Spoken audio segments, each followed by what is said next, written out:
Warm welcome to our podcast, and thank you for listening to us today. I am here with Hema Vyas at Just Be Holistic Center in Dubai to shed some light on the power of the heart. Many spiritual healers, holistic practitioners, and scientists alike believe it to be a source of infinite wisdom and higher intelligence that far surpasses that of the mind. Through her book, The Power of the Heart Energy, and her work as a psychologist, speaker, and mentor, Hema Vyas offers unique insights into this incredible potential that lies within us all. That is the alchemy of the heart. Hema Vyas, thank you for joining us. So Hema, could you describe what you call the power of the heart energy? For me, the heart is central to everything. It is a portal to not only ourselves, but a portal to universal energy, to nature, and to our destinies. Right, so what insights does the heart provide when we tune into its energy? What has been your experience, for example? And when we tune into the heart energy, I think we see mirrors in the world. So everything we're experiencing is a mirror of what we're holding on to in our heart space.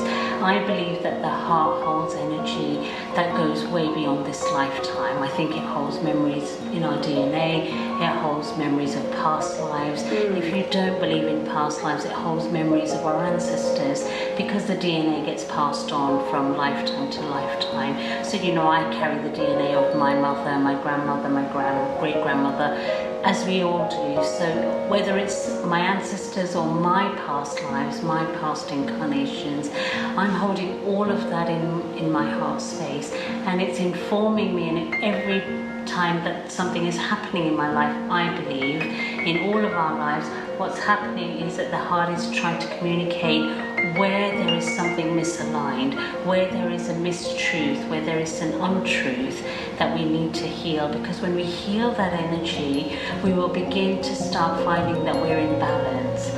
Really, the ultimate frequency we want to achieve is peace, which is balance. And at the moment, we're living in a dual-natured world where everything is black and white, hot and cold, up and down.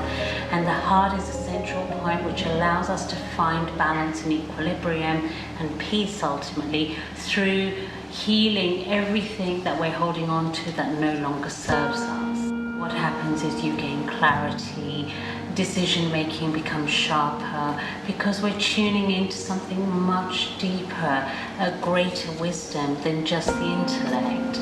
And so when we're in tune, when we're aligned in our heart energy, and the heart energy is open and expansive, I absolutely feel that we become aware of things we're not even consciously aware of. We have access to wisdom that we may not intellectually know we know. That knowingness of, gosh, I don't feel this is the right road, even though I don't know why I don't know, why I believe that. It's what feels right. That intuition that you're talking about, I really feel that comes from an expansive heart space. Is there a scientific framework behind the power of the heart energy? We've heard, for example, about HeartMath, which is an experiment that has been conducted in different labs in the world, different independent labs. So could you tell us a little bit more about this experiment? When I came across HeartMath, it was wonderful because they were actually doing experiments on the energy in the electromagnetic field that the heart emanates. And what they found was that when the heart was in coherence, actually everybody, who was working from a level of coherence in their hearts were less stressed, more happy, more joyful, peaceful, more loving. So all these positive qualities were, that we attribute to the heart, were being experienced when there was coherence. When there was chaos in the heart energy, we were experiencing fear, frustration, anxiety, all of those negative attributes. So that was the beginning of the journey for me, in terms of there's actually an energy that the heart actually emits. And it's very much in line with what I'm saying, that, for me, there is a communication that goes on between, to and from the heart. So what happens when we are disconnected from our heart energy? So there are different levels, like with anything in life. I think there's a little disconnect. If we're slightly off on a day, then I think the day just doesn't go so well. So we might experience it as just one of those days, you know, when things just didn't go right. But on a bigger scale, of course, you know, the impact is huge, and it's really important when we look at what's going on in the world, you know, in terms of politics and what's going on with people and what's going on with the levels of unhappiness and usage of sort of drugs, and by that I even mean medication, etc., etc. There's a disconnect, a discontent that's happening in the world. And for me, I think that comes from a disconnect from the heart, because you know, where we've become very external, we've become very over-focused on the external environment, and if I can make my outside world okay, I'll be okay. If I can have a good job, a good relationship, a big house, a nice car, etc., etc., I'll be okay. And what's happening is we're seeing that's not the case. Yeah. Why? Because we all have our own individual destiny contained within our hearts. I believe that at the essence of our heart space, our sacred heart, not our physical heart, there's pure gold. And pure gold for me is the truth of our destiny. That's where happiness lies. And if we're looking outside and we think, well, the key to happiness is X, Y, Z, i.e. the job, the relationship, the money, the car, the house, whatever, and it's not right for us, we're not living according to our heart's purpose, we're going to be unhappy. We could have everything and be unhappy. We could have nothing and be unhappy. Because happiness lies when we are in true alignment, connecting to that pure gold within us. Right. Okay, so how do you then recover that connection with your heart? What are the tools, the techniques out there to reconnect, to reestablish that connection with our hearts? Wonderful question. Thank you for asking that.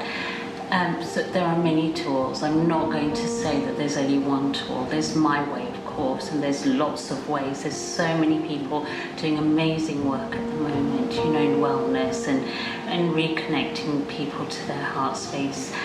For me, the way that I would recommend is we go within.